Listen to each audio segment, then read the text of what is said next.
Hey guys, it's Devan.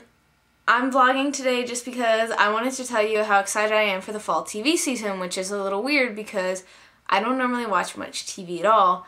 I maybe turn on my TV on an average of once every 2 weeks.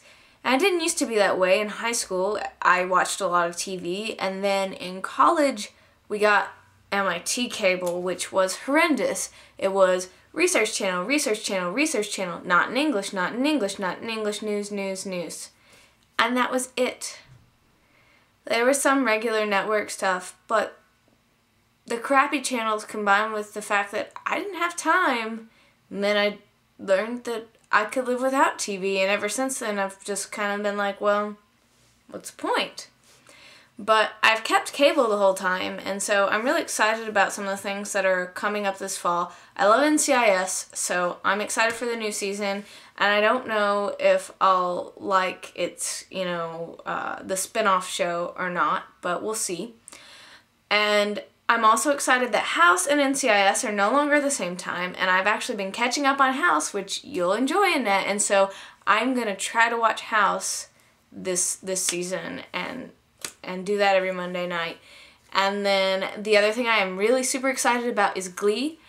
And if you haven't heard about Glee yet, well, you should have heard about Glee, and link in the sidebar to some kind of preview of that because it's gonna be fabulous. It's kind of really mostly all I wanted to talk about. I'm starting to get really, really busy because in around T-minus 2 months, I need to turn in my thesis, which I haven't started writing yet. And in T-minus 3 months, I'll have defended it and hopefully passed. And so in this time, too, I need to be looking for a job. And so it's gonna get crazy. And I'm not gonna have a lot of free time. But I decided that TV could be a good thing because I'm not the type of person who will turn on the TV, watch a show for an hour, and then I'll just keep watching whatever's on that channel or flip channels. I'm really good at just watching the one show, and having an hour break here or there from writing is going to be really nice, I think.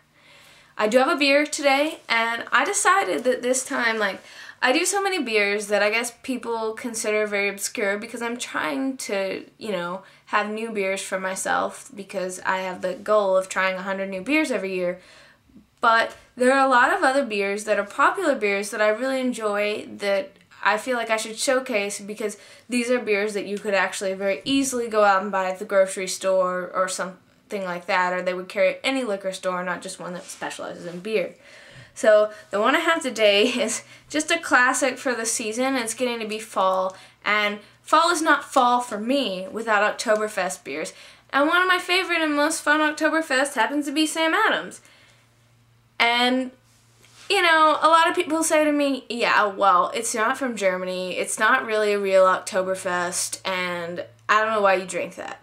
Well, first of all, Samuel Adams in general, as a brewery, was kind of my gateway beer, in the sense that Sam Adams Boston Lager is what got me started liking beer, and I started trying the Sam's variety packs right off the bat because I was living in Boston. I got to take a lot of brewery tours and stuff like that, like we did at LeakyCon, and so the Samuel Adams beers are very special to me, and they're great everyday drinking beers, and I don't care if you think it's an Americanized version of the Martzen style, because it is. It's very Americanized. But I like it. It's good. Now that being said, I enjoy the Spaten and, the other Germans like Eyinger and Erdinger and all those. Those are all great Oktoberfest too. But this one is one that I always have to drink every year, and I've actually got a case of it right now that I'm going to share with people at tailgates. And so, if you don't know, Oktoberfests are brewed in March, but they mature by October, and that's why they're called Martzen styles, German word for March. And the best characteristic of these is that they tend to be really malty. They have a lot of malted barley that's been toasted to just that caramel hue usually, and because of this they tend to be really sweet, and they have a lot of honey tones and, you know, like toffee and stuff like that going on. And I really love this one. It actually uses 5 different types of malted barley. And the hop bitterness is not that much, which is just perfect. I think my one complaint about this is the same complaint I have with almost all Sam Adams, which is the carbonation is a little high for my taste, but it's a great beer. And I'm going to pour it today in my MIT glass. It's one of my pint glasses from college, and it has the MIT Beaver Call on the other side, which is one of the official cheers of MIT, and it's so nerdy that I have to read it for you. Okay, the Beaver Call, and if you don't get math, you might not get the nerd references, but trust me, it's nerdy. I'm a beaver, you're a beaver, we are beavers all, and when we get together, we do the Beaver Call. E to the U D U dx, e to the x dx, cosine, secant, tangent, sine, 3.14159, integral, radical, mu dv, slipstick, slide rule, MIT. With that, on the nose, like I said, the sweetness, the honey, the malts, get a little bit of hop smell too. They use noble hops for this.